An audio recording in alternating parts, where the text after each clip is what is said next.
गुरुजी, ब्रह्म ज्ञान या सूक्ष्म ज्ञान पाने के लिए वीर्य रक्षा या ब्रह्मचर्य की कितनी आवश्यकता है?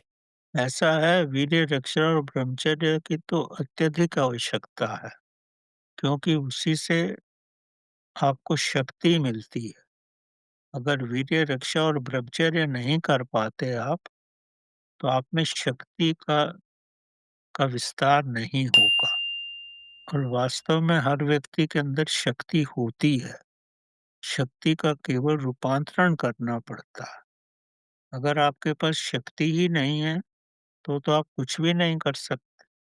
आपने किसी भी ऐसे जीव को देखा है जो ना नर हो ना नारी हो और वो प्रभु के पास पहुंच गया हो? ऐसा नहीं होता, क्योंकि शक्ति का होना तो बहुत जरूरी है। नर के पास शक्ति है, उसका रूपांतरण जो कर देता है। शक्ति अगर नहीं है तो अब रूपांतरण भी क्या करो?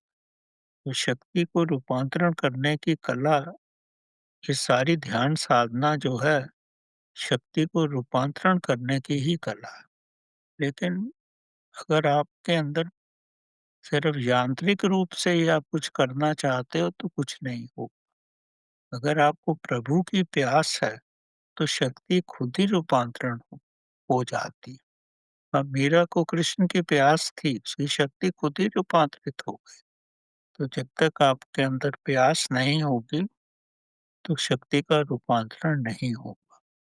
आप परीक्षा देने जाते हो तो 1 मिनट भी आपका सर ऊपर उठता है कि मैं अपने नोटबुक से, क्योंकि आपको प्रश्न पूरे करने होते हैं।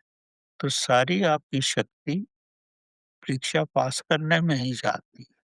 और प्रभु के तो आप कैजुअल करते हो, ध्यान भी करते हो तो कैजुअल, वैसे कुछ भी नहीं होता। जब तक आपका जीवन मरण का वो प्रश्न नहीं होगा, तब तक प्रभु नहीं मिलते, न ही आप प्रोग्रेस कर पाते। तो प्रभु के रास्ते पे तभी चलो जब आप संसार से पूर्ण संतुष्ट हो जाओ, नहीं तो मत चलो, कोई फायदा नहीं है उससे।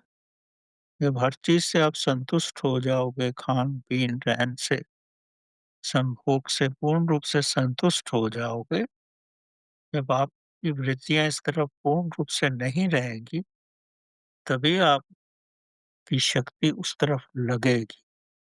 अगर आप लगाना चाहो, अगर आपका जीवन उस तरफ का है, नहीं तो किसी और रूप में शक्ति व्यय होती रहे।